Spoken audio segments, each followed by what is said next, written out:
Assalamualaikum warahmatullahi wabarakatuh.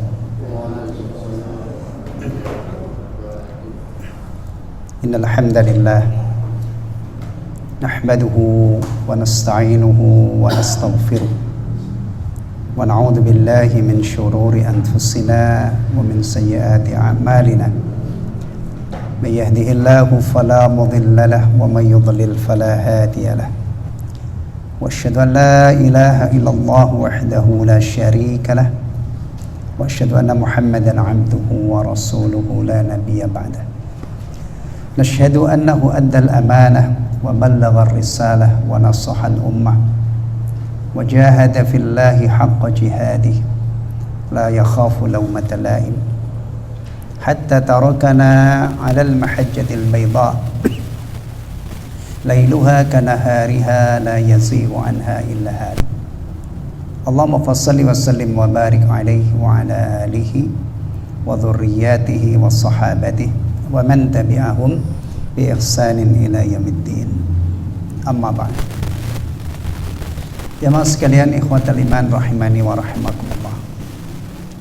Alhamdulillah, di waktu maghrib ini berkat pertolongan Allah, kemudian berkat perjuangan kita semua, akhirnya kita berhasil menunaikan kewajiban besar di waktu maghrib ini. Dan insya Allah sampai waktu isya tiba, kita akan memanfaatkan pertemuan kita ini untuk melanjutkan menelaah kitab Al-Adabul Mufrad.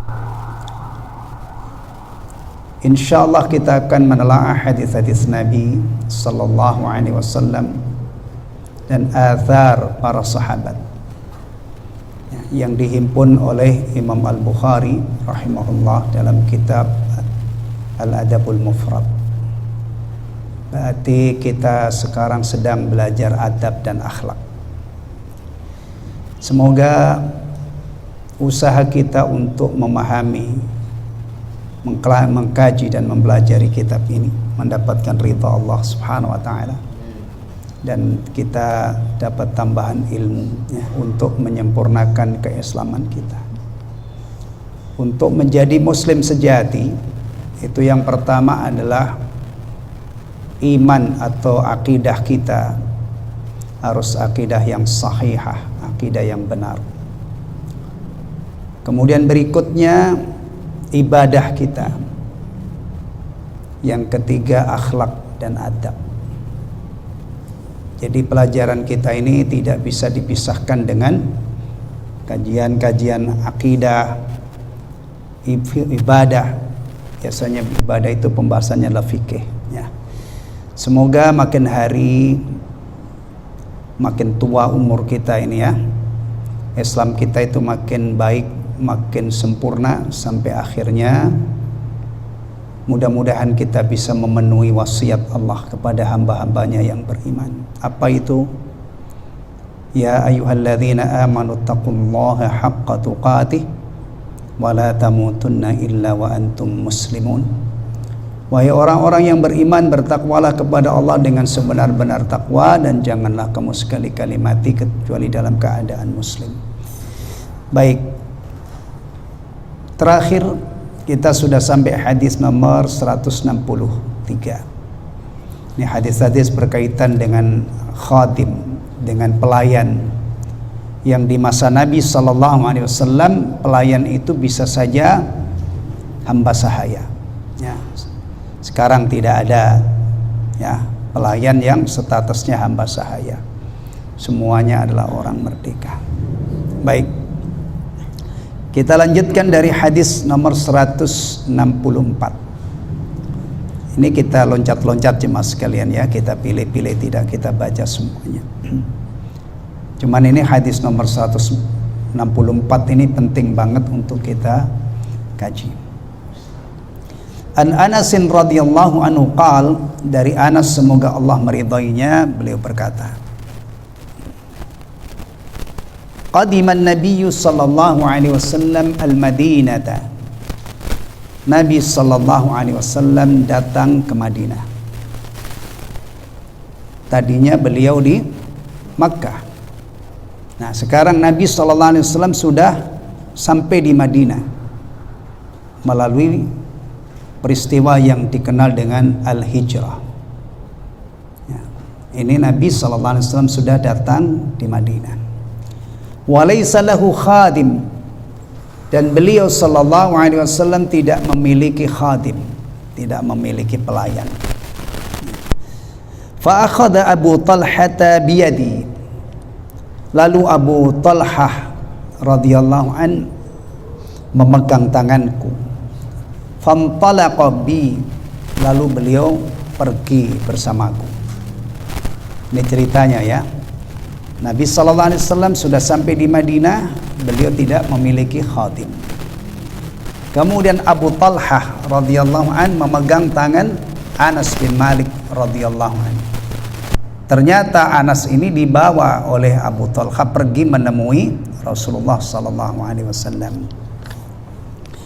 Hatta adkhalani 'ala an-nabi sallallahu alaihi wasallam faqal, hingga beliau Abu Talhah memasukkan aku menemui Nabi sallallahu alaihi wasallam.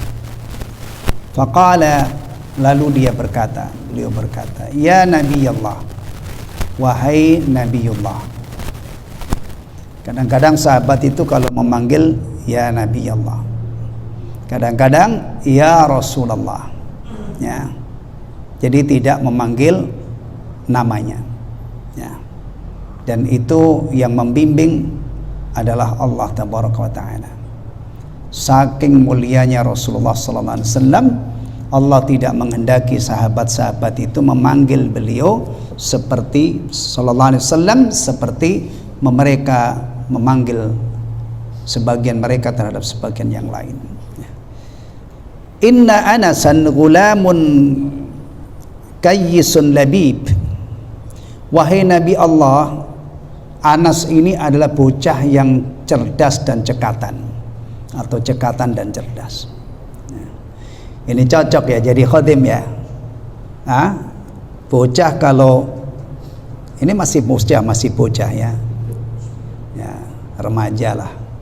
Yang sifatnya seperti ini cocok kan jadi khadim kan? Cekatan, cerdik.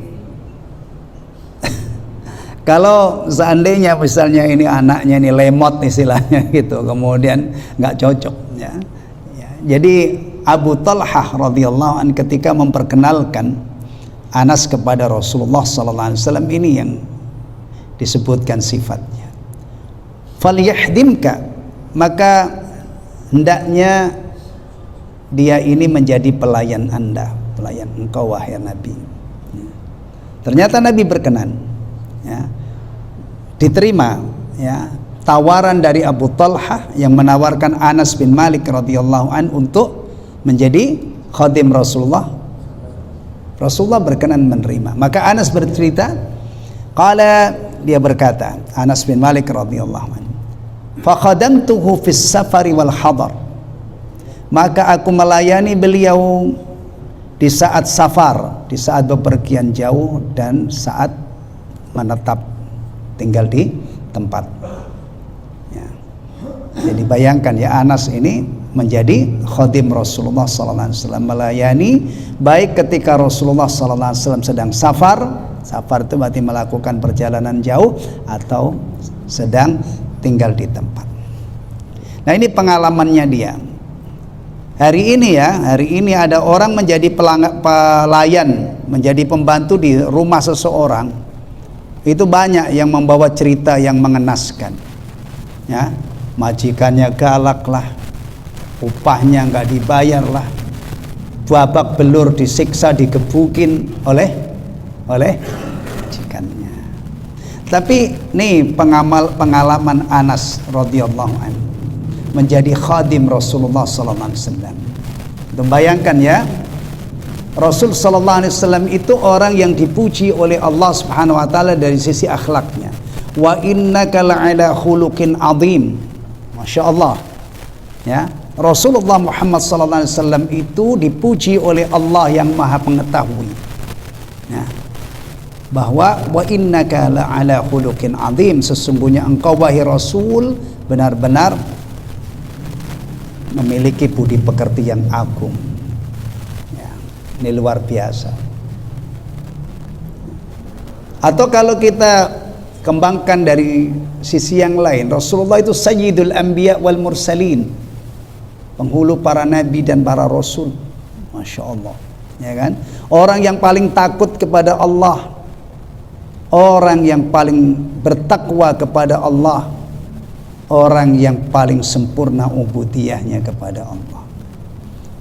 Siapapun orang yang dekat-dekat dengan orang model seperti ini ya, apalagi Rasul ya, yang seistimewa itu, pasti punya pengalaman-pengalaman yang istimewa. Beda kalau hari ini kita berdekatan dengan orang yang kadang-kadang ya namanya orang biasa, dosanya banyak, kesalahannya banyak, kekurangannya banyak, bisa jadi ya. Jangankan pembantu, hari ini itu adalah istri-istri, nah, itu babak belur kadang-kadang disakiti oleh suami. Nah sekarang hati-hati ya, jadi suami kok galak, nah wow, itu bisa berurusan dengan ya. Baik, apa yang pengalaman anak? Wa ma qala li syai'in wa ma qala li syai'in, mana tadi? Maka saya menjadi pelayan beliau di saat safar dan saat tinggal di tempat Maqdamahul Madinah, semenjak beliau datang di Madinah, hatta tuwfiya sallallahu alaihi wasallam, hingga beliau sallallahu alaihi wasallam wafat ya. Jadi Anas bin Malik ini melayani Rasulullah sampai beliau wafat ya. Ma qala li syai'in sana'tuhu, beliau sallallahu alaihi wasallam tidak pernah berkata kepadaku sesuatu yang aku perbuat. Jadi Anas itu kalau melakukan sesuatu, Nabi sallallahu alaihi wasallam tidak pernah memprotes. Lima sana'ta hadza hakada, kenapa kamu lakukan ini demikian. Masya Allah ya. Kalau orang sekarang tuh kadang-kadang sudah kerja gitu ya, pembantunya sudah kerja, kurang puas kerjaannya, ngomelnya, naudzubillah. Wala qala li syai'in lam asna'hu, dan beliau tidak, sallallahu alaihi wasallam tidak pernah berkata kepada aku sesuatu yang tidak aku perbuat. Ala sana'ta hadza kada, tidakkah kamu lakukan ini demikian ya. Ini menunjukkan apa? Sabarnya Rasulullah sallallahu alaihi wasallam ya. Dan juga mungkin bagusnya Anas untuk berkhidmah. Ini pelajarannya dua sisi. Kita yang majikan, yang punya karyawan, punya anak buah, teladani Rasulullah sallallahu alaihi wasallam ya. Kita yang bekerja sama orang, teladani Anas bin Malik. Islam itu kalau ngatur hubungan dua belah pihak tidak pernah setengah-setengah. Tidak mungkin majikannya hanya yang dididik begini-begini, tapi orang-orang yang bekerja pada dia dibiarkan bebas, enggak mungkin ya. Baik, jalan pintas untuk belajar akhlak adalah mengenal akhlak Rasulullah sallallahu alaihi wasallam, kemudian kita teladani, kita tiru. Baik.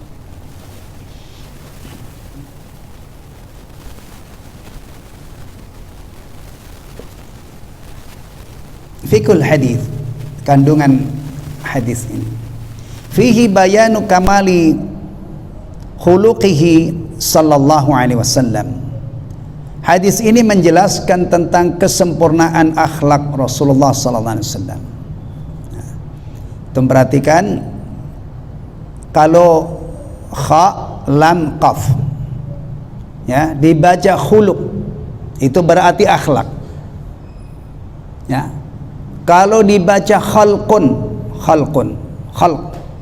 itu berarti bentuknya atau ciptaannya. Nah, Nabi sallallahu alaihi wasallam itu secara fisik itu sempurna banget, tampannya luar biasa, plus akhlaknya juga luar biasa. Maka beliau sering dipuji, kana Rasulullah sallallahu alaihi wasallam ahsanan nasi khalqan wa khuluqa. Nabi sallallahu alaihi wasallam itu adalah orang yang paling sempurna fisik dan akhlaknya. Nah, ini tadi menunjukkan betapa jujur aja ya, hari ini di dunia orang-orang yang punya pekerja, yang punya pembantu, punya karyawan, begini-gini semuanya kayak Rasul apa enggak? Hah? Jujur aja, jujur. Kalau ada orang misalnya menyombongkan diri terhadap hadis yang kita pelajari itu, ngapain itu begitu aja dipelajari? Saya jadi bos itu sudah persis seperti Rasulullah, nggak usah diajarin. Apa begitu? Apa begitu? Jujur aja, langka. Ya. Di dunia pekerja itu Masya Allah ruwetnya luar biasa sekarang. Ya. Baik, penting untuk belajar. Jangan pernah meremehkan hal-hal seperti ini. Ya. Nih, Rasulullah SAW itu akhlaknya sempurna. Bahkan tadi sudah saya sebutkan ada ayat spesial yang berisi pujian Allah SWT terhadap Rasul. Jadi antum bisa bayangkan jemaah sekalian, bagaimana sahabat itu nggak cinta banget sama Rasulullah. Orang itu kalau secara fisik, ya fisik sempurna, baunya wangi, tidak ada bau-bau yang tidak sedap pada dirinya, ya. Kemudian orangnya itu tampan banget, plus akhlaknya mulia. Itu gimana? Antum bayangkan sahabat yang dikasih kesempatan oleh Allah untuk menatap wajah Rasulullah, untuk berjabat tangan dengan Rasulullah, untuk apalagi misalnya duduk di majelis Rasulullah, sholat berjamaah dengan Rasulullah. Sementara sosok beliau itu adalah ahsanun nasi khalqan wa khuluqa, orang yang paling sempurna, ya, akhlaknya dan fisiknya, fisik dan akhlaknya.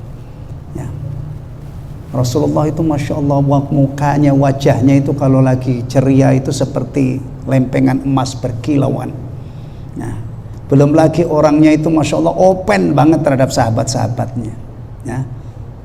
Jarir radhiyallahu anhu itu pernah bercerita, semenjak saya itu masuk Islam, ketika Rasulullah menatap aku itu selalu senyum. Rasulullah itu murah senyum. Nah, bukan tipe orang yang abus. Ya, Masya Allah, ya. Dan umatnya juga begitu, sahabat-sahabatnya. Muhammadur Rasulullah, Muhammad adalah utusan Allah. Walladzina ma'ahu asyidda'u 'alal kuffar, dan orang-orang beriman yang bersamanya bersikap keras terhadap orang-orang kafir. Kafir yang mana? Yang dihadapi oleh para sahabat, oleh Rasulullah dan sahabat-sahabatnya dengan keras. Kafir muharib, kafir harbi di medan perang. Sahabat Rasulullah itu kalau disifati itu ada yang mengatakan kalau tidak sedang perang itu orangnya pada luyu-luyu, kuyu, karena kuatnya ibadah di waktu malam, ya. Tapi kalau sudah dilepas di medan perang menghadapi orang-orang kafir, musuh-musuh Allah, itu disifati seperti singa lapar. Asyidda 'alal ruhama'u bainahum, berkasih sayang di antara mereka. Nah, itu kalau kita merujuk ke tafsir Ibnu Katsir, beliau menjelaskan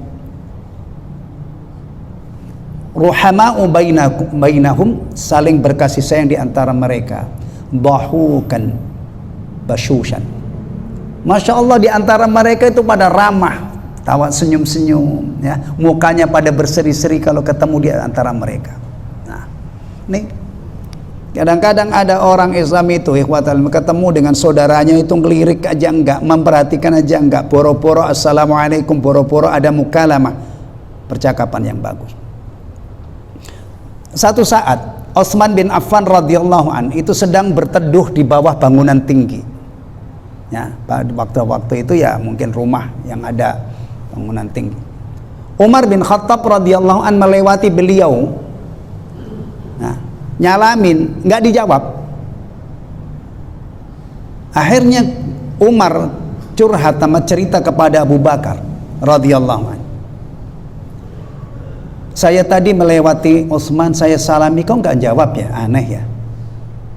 Akhirnya Abu Bakar dan Umar bin Khattab radhiyallahu anhu balik menemui Utsman. Karena ada orang Islam kok disalami nggak mau jawab, itu masalah.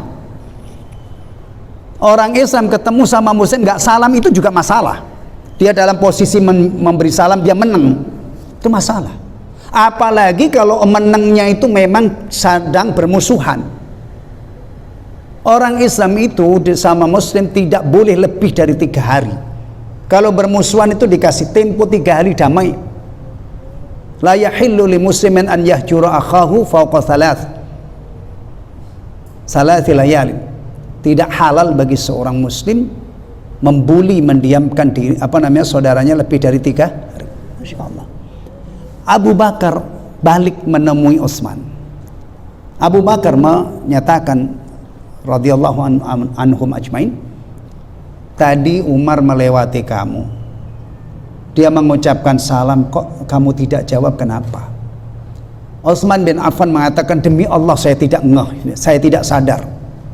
Masya Allah. Jadi Utsman itu sedang galau, ya. Apa kegalauannya? Apakah urusan bisnisnya? Enggak. Urusan keselamatannya di akhirat kelak. Itu pernah membuat dia itu sampai dalam kondisi seperti itu.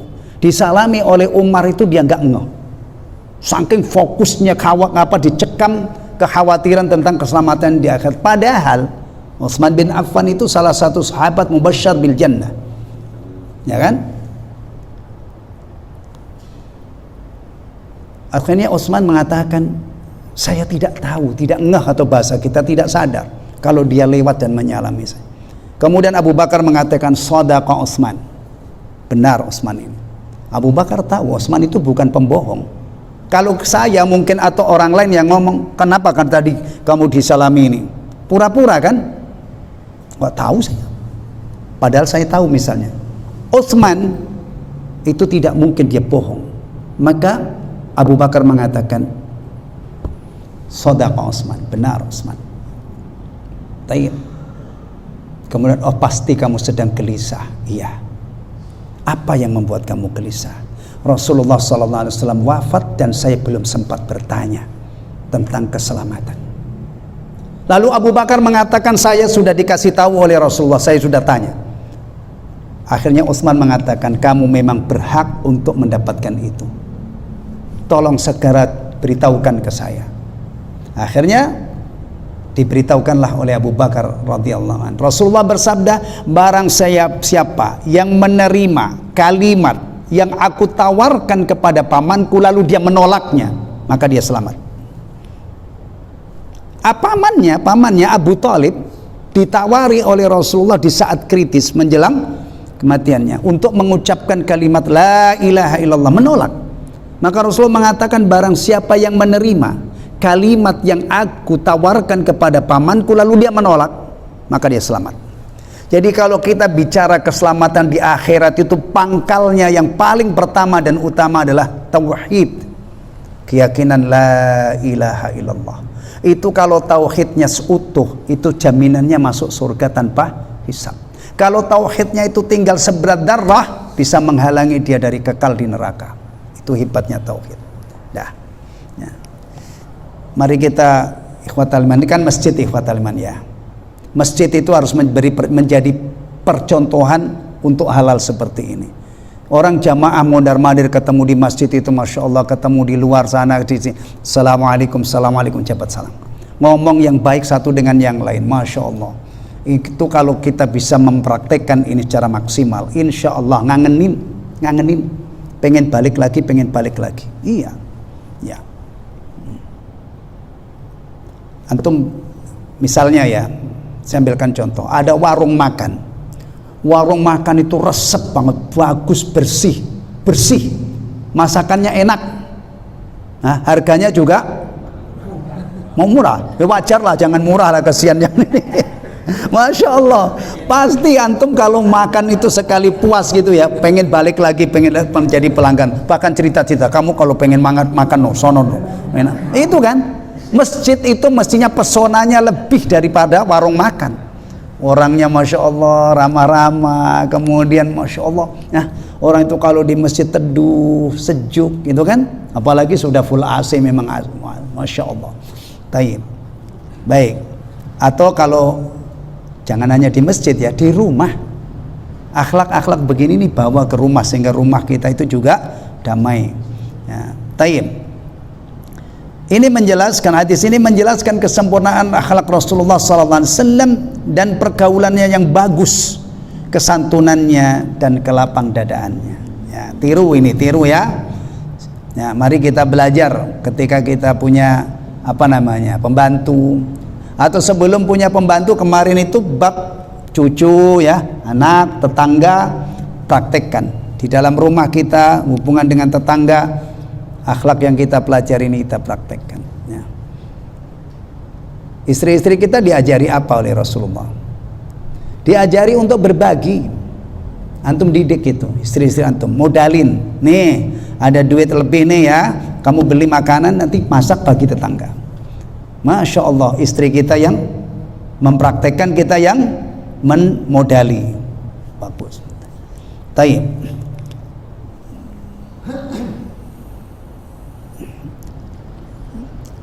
Atsani tarku i'tiradihi alaihi salam bin nisbah ila Anas innama huwa li gharadin fima yata'allaqu bi adabi khidmatihi lahu sallallahu alaihi wasallam. Nabi sallallahu alaihi wasallam tidak pernah protes terhadap Anas. Ini berkaitan dengan pelayanan Anas ya. Yang terkait dengan adab-adab pelayanan Anas kepada beliau sallallahu alaihi wasallam. La fima yata'allaqu bit takalif asy-syar'iyyah. Bukan terkait dengan taklif-taklif syariah.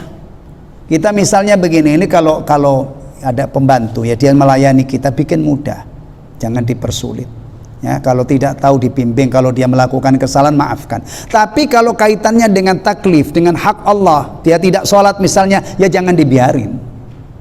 Ketika misalnya orang ini punya pembantu nggak sholat, berarti di situ terbuka amar ma'ruf, memerintahkan kebaikan gitu.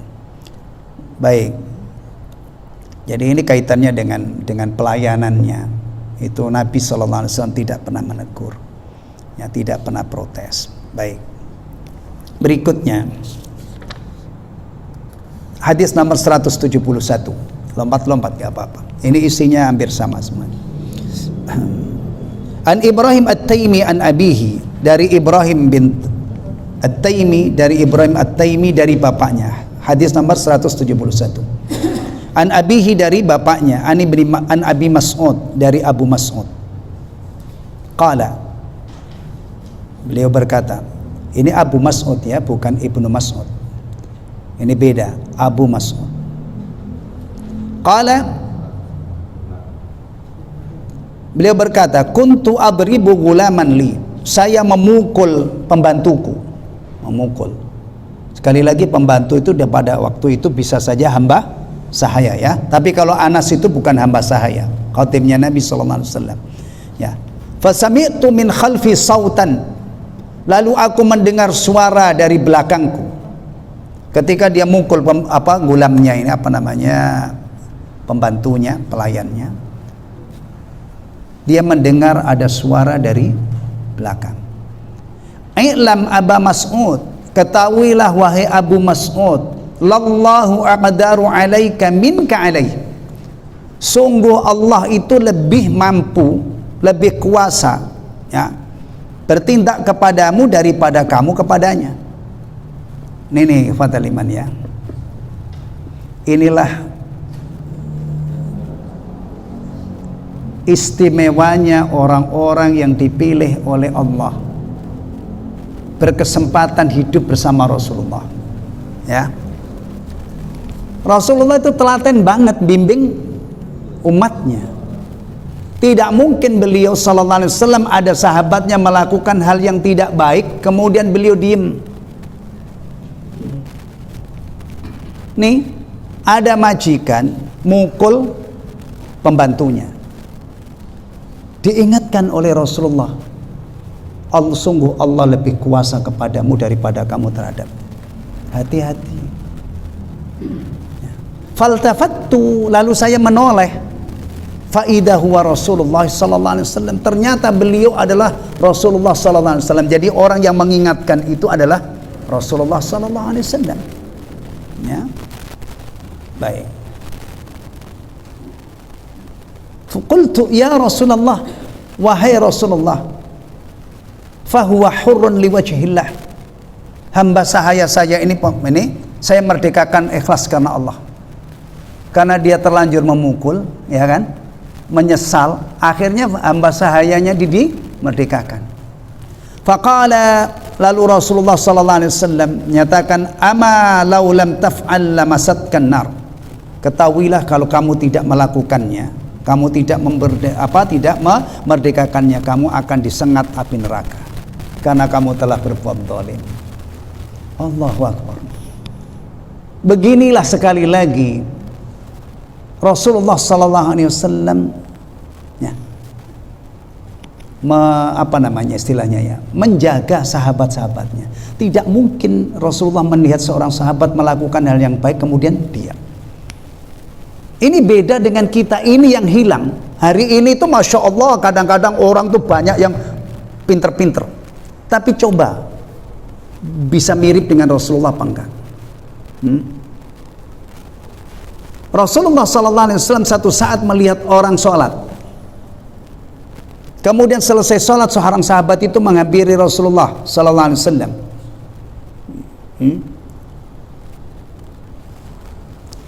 mengucapkan salam, dijawab salamnya oleh beliau SAW. Lalu Rasulullah mengatakan, irji fasalli, balik kamu sholat lagi sampai 3 kali, karena sholatnya nggak beres. Hari ini kalau di depan mata kita itu ada orang sholatnya nggak beres, nggak tuh mana, nggak mungkin kita berani mengatakan itu. Bahkan yang tidak sholat saja sekarang itu leluasa. Ya, sekolah-sekolah yang di sana itu ada anak-anak kaum muslimin bahkan sudah balik, itu kadang-kadang tidak peduli. Apalagi dalam kehidupan nyata ini, di luar lembaga-lembaga pendidikan. Kemana itu orang-orang yang punya ilmu tentang hukum meninggalkan sholat itu adalah dosa besar? Bahkan sebagian ulama mengatakan orang Islam gak sholat itu sudah kafir. Kemana itu mereka? Ya. Dan biasanya kalau maksiat itu sudah dibiarkan, itu lama-lama kayak penyakit bubrah. Kalau orang nih merajalela, khomer itu Masya Allah di mana-mana. Nih khwatal iman, bayangkan. Jadi kalau kita meyakini generasi terbaik itulah generasi sahabat, itu memang karena yang nongkrongin mereka, yang ngawal, yang apa istilah bahasanya, yang mengawal ya, itu adalah Rasulullah SAW. Sangat haris, sangat bersemangat. Ada bocah makan dengan tangan kiri, ya. Rasulullah tidak diam, ya gulam samillah wa kul biyaminik. Nah, ya, makan dengan tangan kanan, sebut nama Allah. Hari ini itu kita ini, kita dalam arti umat ya, kecuali orang-orang yang dirahmati oleh Allah yang mendapatkan taufik ya, makan tangan kiri, minum tangan kiri itu biasa banget. Padahal dulu Rasulullah SAW mengajari apa tadi. Kemudian kejadian yang lain, ada orang makan dengan tangan kiri, diingatkan oleh Rasulullah, astati, saya tidak bisa ya Rasulullah. Hei, sahabat makan dengan tangan kiri, diajari oleh Rasulullah supaya tangan kanan, dia mengatakan nggak bisa saya. Sombong dia, kontan dihukum oleh Allah seketika itu. Tangannya tidak bisa digerakkan untuk menyuap makanan ke mulutnya. Nih khwatal iman ya, kita gali dari hal-hal seperti ini ya, dan kita ya hati-hati dengan ibu. Ini pertama di kitab ini kan masalah berbuat baik kepada ibu ya. Jangan sampai kita sudah mempelajari ini kepada orang tua kita, kalau ngomong gak punya sopan santun. Kemudian kerabat-kerabat, kemudian tetangga, semua yang ngomong deh. Termasuk hati-hati dengan istri. Ya. Kalau sekarang misalnya ada orang gebukin istrinya, kira-kira ada yang ngingetin nggak? Nggak tahu saya. Saya juga belum tentu berani kalau ada suami gebukin istrinya. Ya. Tapi kalau seandainya ini, ya, kalau kita nasihati sebenarnya punya bahan lah. Pak, itu istri Pak.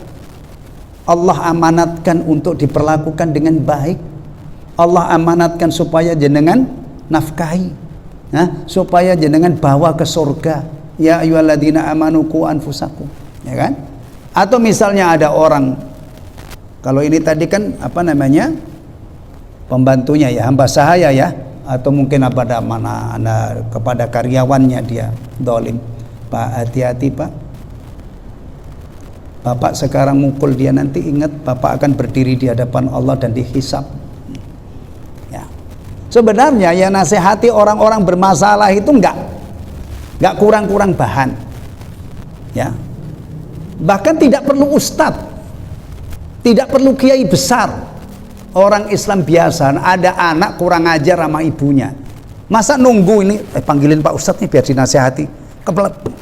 Itu tetangga-tetangganya bahkan yang tidak pernah duduk di majelis taklim itu mestinya punya bahan untuk ngikutin. Nang, jangan nang, nak, itu ibumu yang ngandung kamu, masa kamu begitu? Bahkan dengan akal sehat aja, orang ateis saja tidak mungkin ridho, ya, anak tidak mungkin bisa menerima perbuatan anak durhaka kepada orang. Nah, apalagi orang diciptakan oleh Allah dari sperma menjadi sebaik-baik bentuk, dikasih nikmat yang tidak bisa dihitung, dia sombong kepada Allah, tidak ibadah, tidak mau rukuk, tidak mau sujud. Jadi kalau orang misalnya ya sudah dilabeli ustadz, dikasih kesempatan untuk naik mimbar ngasih khutbah misalnya, masa iya negur orang, nasihati orang supaya sholat tidak punya bahan? Kelewatan banget. Bahannya itu berlapis-lapis, stoknya itu numpuk, melebihi nasihati anak yang durhaka kepada ibunya. Iya, ini ikhwatul iman, ya. Mudah-mudahan ya umat Islam ini masih ada orang-orang dai-dai, ya, kiai-kiai yang mirip Rasul, peduli banget gitu loh, ya. Apa-apa yang diajarkan oleh Allah dan Rasulnya itu disampaikan, ya. Tapi yang saya dengar itu aneh-aneh banget itu. Ada yang mengatakan katanya Nabi Adam itu punya ibu, ibunya namanya Siti An-Nisa katanya. Astagfirullahaladzim. Dari mana kok ada orang mengatakan Nabi Adam itu punya? Kalau itu bukan orang Islam mungkin saya agak ini, ya. Ada juga yang mengatakan salah satu istri Nabi itu adalah orang Indonesia, kan? Siapa? La ilaha illallah, Allahul musta'an, ya. Masalah sholat, masalah zakat, masalah puasa, ya, masya Allah, itu enggak, siapapun yang memberi nasihat andil di sini jazahumullah khairan, ya, karena umat itu sangat membutuhkan orang-orang yang telaten, ya, urusan sholat, ya. Bahkan Jumatan itu kadang-kadang harus diingetin, hati-hati ya, Jumatan itu ibadah pekanan. Kita berarti kalau Jumatan itu mengamalkan ya ayyuhalladzina amanu idza nudiya lis-sholati min yaumil jum'ah ayat. Tapi sebelum itu saudaraku ada yang lebih dekat lagi. Apa? Salat 5 waktu, hafidhu 'alas shalawati was shalatil wusta. Begini ini kalau disampaikan kan mudah-mudahan ada yang ingat. Oh iya ya, saya orang Islam tapi kalau Jumatan saya nggak pernah tinggal. Tapi sholat 5 waktu tidak saya urus. Bolong-bolong atau bahkan kadang-kadang tidak. Giliran Jumatan. Oh ternyata alhamdulillah saya diingatkan Pak Khotib. Ini bukan masalah kecil, ini bukan masalah sepele. Baik. Kesimpulannya apa jemaah sekalian? Fikul hadis fihil hathu ala rifqi bil mamluk. Hadis ini berisi anjuran untuk bersikap lembut kepada hamba sahaya. Hamba sahaya loh jemaah sekalian. Hamba sahaya itu statusnya itu dimiliki oleh tuannya, sama dengan kambing dan ontanya. Ya, kalau orang yang tidak tidak takut kepada Allah, yaitu melihatnya itu gembel, lebih parah daripada gembel ya. Itu kalau mau gebuk ya los, mau maki-maki los. Tapi kalau ini orang Islam, dididik dalam Islam, itu orang bahkan bisa jadi dia lebih mulia dari kamu di sisi Allah daripada kamu majikannya. Wal wa'dhu wat tanbih ala isti'malil 'afwi wa qadmil ghaid wal hukm kama yahkumullahu ala ibadi. Dan nasihat atau peringatan untuk mempraktekkan pemaaf, menjaga amarah dan bersikap bijak sebagaimana Allah terhadap hamba-hambanya, ya. Ijma'ul muslimin ala adamil wujubil 'itqi bidarbil 'abdi. Ini pertama ya. Tadi kan setelah terlanjur Abu Mas'ud terlanjur memukul, kan dimerdekakan kan? Apakah wajib kalau majikan itu terlanjur berbuat zalim, menyakiti hamba sahayanya? Apakah wajib dia memerdekakannya? Ternyata tidak. Di sini kesimpulannya ijma'ul muslimin, kaum muslimin sepakat Kalau dikatakan kaum muslimin sepakat itu bukan seluruh kaum muslimin, tapi maksudnya apa? Ulama-ulama Islam. Karena yang kesepakatannya itu dianggap itu adalah para ulama. Nah, kalau orangnya ngeyel, loh saya nggak sepakat, memang kamu siapa? Ya, kalau kita bicara kesepakatan kaum muslimin, itu yang punya andil, yang punya otoritas adalah para ulamanya. Tidak wajib memerdekakan hamba sahaya karena memukul hamba sahaya. Wa innama huwa mandub, namun itu dianjurkan saja, tidak sampai wajib. Liyakuna kafaratan lidzanbi wa izalatil itsmi adzulmi anhu. Sebagai kafarat terhadap dosa karena dia terlanjur melakukan kedzaliman dan menghilangkan dosa kedzaliman darinya. Ya. Baik.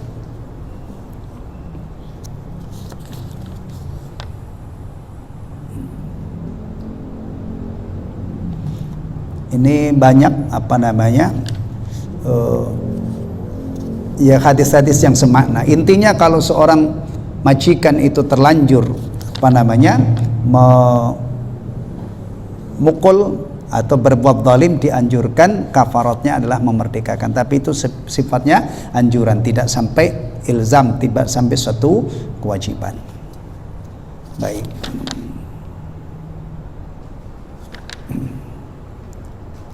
Masih berapa menit? Hah? Baik. Berikutnya bab qisasul abdi. Bab hukuman qisas bagi orang yang zalim terhadap hamba sahayanya. Ya. Ini dikaitkan dengan akhirat, ikhwatal iman ya. Hadis nomor 181. An Ammar bin Yasir radhiyallahu an qala, dari Ammar bin Yasir, beliau berkata, la yadribu ahadun abdan lah wa huwa zalimun lah illa uqida minhu yaumal qiyamah. Tidaklah seorang hamba ya memukul hamba sahayanya, tidaklah seorang majikan memukul hamba sahayanya wa huwa zalimun lahu, dan dia melakukan itu adalah berbuat aniaya kepadanya, maksudnya tidak berhak untuk dipukul, pemukul yang zalim. Illa uqida minhu yaumal qiyamah, melainkan akan ditegakkan balasan darinya pada hari kiamat. Jadi kalau ada majikan ini memukul hamba sahayanya, zalim ya, hati-hati. Ini nanti di akhirat itu akan ditegakkan balasan, qisas. Hamba sahaya itu diberi hak oleh Allah untuk membalas majikannya. Ya. Taib. Kesimpulannya, al-hatsu 'alal ihsan ilal 'abid, anjuran untuk berbuat baik kepada para hamba, kepada hamba sahaya. Warifqi bihim, dan menyayanginya. Wan nahyi an darbihim dzulman wa juran, dan larangan untuk memukul mereka secara zalim dan tidak adil. Yuqtassu minadh zalimi lil madlum wa minal baghi lil mabghi alaihi yaumil qiyamah. Pada hari kiamat, orang yang berbuat zalim itu akan dikisas ya.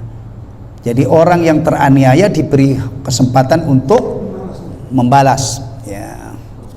Bahkan nanti Rasulullah mengkabarkan sampai kambing yang di dunia ini didolimi oleh temannya, kambing yang tidak bertanduk ditanduk oleh temannya ya, yang nakal itu, yang bertanduk itu, nanti juga Allah akan kasih kesempatan untuk membalas. Tapi ingat, awas, nanti kalau ada yang menceritakan ini kemudian setelah itu kambing ini pada masuk surga, kemudian ada yang masuk neraka, itu ngaco itu. Tidak mungkin hayawan itu setelah dikisas hasilnya surga dan neraka, itu tidak ada. Beda dengan manusia, hati-hati, kita itu tidak mungkin lolos imma surga wa imma nar. Astagfirullah. Kita ini udah tidak mungkin, kita tidak mungkin membelot jalur kita itu, saya tidak mau surga, tidak mau neraka, pokoknya saya mau habis saja, mati ya sudah. Enggak mungkin. Karena kita ini mukallaf. Ya. Itu tadi contohnya Utsman bin Affan, padahal beliau itu sudah dijamin masuk surga, gelisah sampai segitunya. Ya. Kita ini beda dengan hayawan. Hayawan itu yang nakal-nakal nanti juga diurus oleh Allah. Yang madlum itu dikasih kesempatan untuk ini. Tapi setelah itu selesai, kembali kepada dijadikan oleh Allah tanah. Maka sebagian ahli tafsir yang ketika menafsirkan orang kafir itu nanti menyesalnya itu kelewatan sampai ya laitani kuntu turaba.